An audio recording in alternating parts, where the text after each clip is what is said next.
Hi hello friends, welcome to our folk style channel. இன்றைக்கி நம்ம இந்த வீடியோவில் சில்க் சாரீ பல்லு எப்படி நாட் போடுறது அப்படின்னு சொல்லிட்டு நம்ம பார்க்க போகிறோம். வீடியோக்குள்ளே போகிறதுக்கு முன்னாடி கீழே உள்ள சப்ஸ்கிரைப் பட்டனை கிளிக் பண்ணிக்கோங்க. பக்கத்தில் உள்ள பெல் ஐக்கானை கிளிக் பண்ணிக்கோங்க. ஆல்ற ஆப்ஷனை கொடுங்க. அப்போ தான் நாங்கள் போடுற வீடியோ உடனுக்குடனே உங்களுக்கு கிடைக்கும்.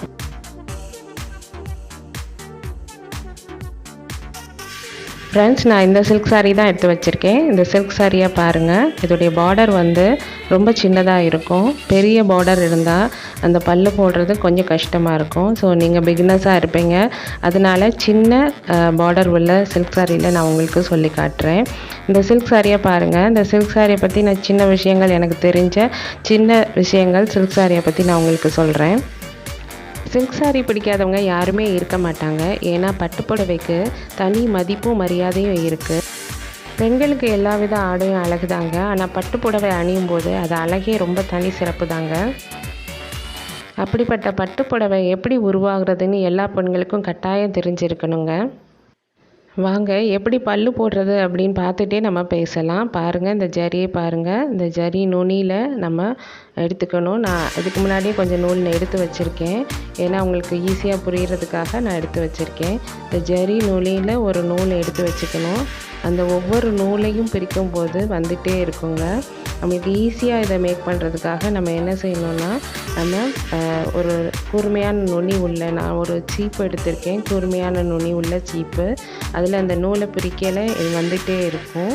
அதை நம்ம ஒரு இடத்துல பிரிச்சுட்டு அந்த நூலை விடாமல் எடுத்துகிட்டே இருந்தோம்னா நம்ம நீட்டாக எடுத்து முடிச்சிடலாம். ஒவ்வொரு லைனும் இந்த மாதிரி தான் நூல் எல்லா இடத்துலையும் நூலால் சேர்ந்து ஃபுல்லாமே ஆனது தான் இந்த பட்டுப்புடவை. அதனால் இந்த நூலை எடுக்கும்போது கரெக்டாக எடுக்கணும். நூலெல்லாம் ஈவன் இருக்கிறதுக்காக சீப்பில் நல்லா சீவிக்கணும். எல்லாம் இப்போ ஈவன் ஆயிடுச்சு பாருங்கள்.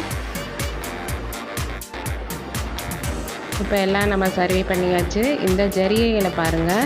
இந்த ஜரிகை 1000 பட்டுப்புழுக்களை அழித்ததுனால தான் உருவான இந்த ஜரிகைகள் ரொம்ப அழகாக இருக்கும் பாருங்கள். அதனால தான் பட்டுப்பூச்சி விருப்பமுடைய பெண்கள் பட்டுப்புடவையை அணியவே மாட்டாங்க. நாட் போடுற அளவுக்கு மெல்லிசாக ஒரு சின்ன போர்ஷனை நம்ம எடுத்துக்கணும். இது மெல்லிசாக உள்ளதாக எடுங்க. அப்படி எடுத்தால் தான் நிறையா பல்லு வரும். அதனால் அந்த பல்லு நாட் நிறையா விழும். அதனால் சின்ன போர்ஷனாக எடுத்து நீங்கள் இப்படி ஒரு நாட் போட்டுக்கோங்க. அப்போ தான் பல்லு பார்க்குறதுக்கு அழகாக இருக்கும். இதோடைய நீளம் நம்ம நடுவிரல் அளவு எடுத்துக்கணும். அப்படி எடுத்துக்கிட்டால் தான் நம்ம நாட் போடுறதுக்கு ஈஸியாக இருக்கும். அதுக்கு ரொம்ப நீளமாக விடாதீங்க. ரொம்ப நீளமாக விட்டால் ரொம்ப அழகாகவே தான் இருக்கும். ஆனால் சீக்கிரமே எதுலேயும் சிக்கி ஃபுல்லாமே டேமேஜ் பண்ணிடும். அதனால் இந்த மாதிரி கரெக்டான அளவு எடுத்துக்கிட்டிங்கன்னா சின்னதாகவும் அழகாகவும் இருக்கும். நல்ல உறுதியானதாகவும் ஸ்ட்ராங்காகவும் இருக்கும். உங்களுக்கு ஈஸியாக இருக்கும் இது போடுறதுக்கு. இப்போ நம்ம எல்லாமே போட்டுக்கலாம். இந்த வேலையை செய்கிறதுக்கு ரொம்ப அதிகமான பொறுமை தேவை.